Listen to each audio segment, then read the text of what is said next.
All right, day one of the 2024 legislative session, pretty much in the books. And as we mentioned, kicked off this afternoon with the State of the State, as you already know.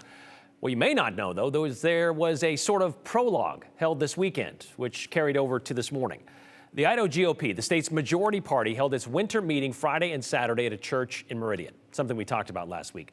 What the grassroots Republicans wanted to add to their party rules was to give a small group of people, the local district and central committees, the power to keep someone off the primary ballot. An elected Republican they found to not follow the party platform closely enough.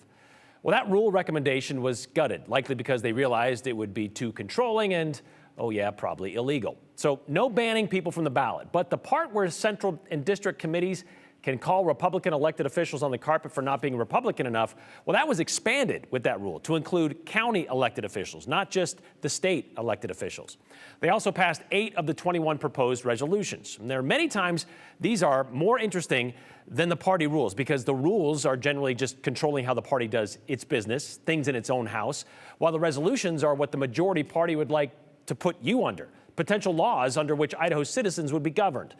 And of the 8 that passed this past weekend, what Chairman Dorothy Moon called a guide for some of the legislators to understand what Republicans want to see addressed this session, the one at the top and the only one to get the stamp of approval from the State Central Committee was Resolution 2024-1. This would be a direct response to what is happening with an attempt at a voter initiative to open Idaho's primary elections. And during her legislative launch this morning, Chair Moon talked about how this resolution would surface this session. This resolution 2024 calls for a 2/3 majority vote. Brought forth by the Bonneville County Central Committee, Resolution 2024-1 would change what it takes for Idaho voters to approve a ballot initiative. You would think when we do an initiative in November of this coming year that it would have been a 2/3 majority vote. No, it's a 50% plus 1. And a lot of people think that's a pretty low threshold.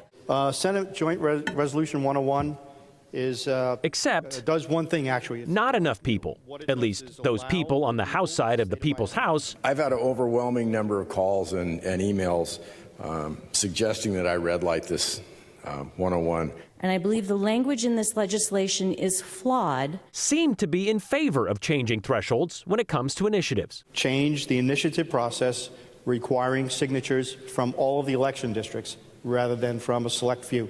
Last session, when 29 lawmakers, mostly senators, wanted to increase the number of signatures needed to get a voter initiative on the ballot to make it more difficult. Most of those have said that they'll lose their voice. The House has every member voted it down. 39 ayes, 31 nays. Ironically, has failed to pass the House. They failed to get the 2/3 majority to make the change. The second part in the whereas. But should lawmakers fail to increase that voter threshold this session?